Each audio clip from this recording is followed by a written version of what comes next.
Mateus Fernandes, 18 João Neves, 19 Renato Veiga, 20 Ricardo Marques a s číslom 22 A v konečnom dôsledku aj s prispením brankára sa nám podarilo zvíťaziť, ale naozaj druhý polčas zo strany Sokolíkov bol skutočne pri lopte opäť Nevešov nákop, Jakub Luka musel si dať pozor.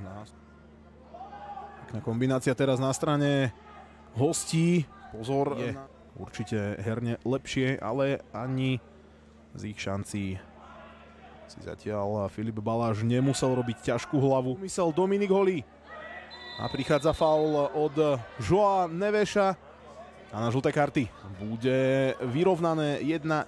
Joao Neves v 22. minúte. Hráč loptu sa snažil pretlačiť na Monteira. Teraz je silný v súboj Joao Neves, 20.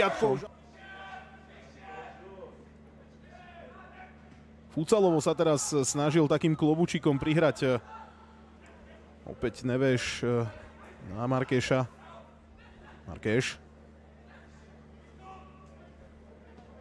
Joao Neves žučkovať cez brániaceho hráča. Konšikulova noha vystrelila včas.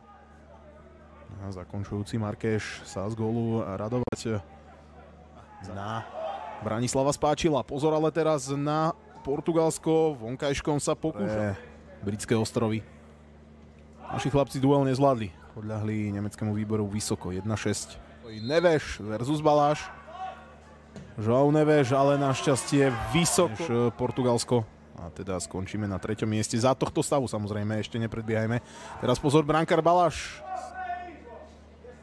No a do tretice to bude s 18. Joao Neves. Na jeho miesto príde muž s číslom 9.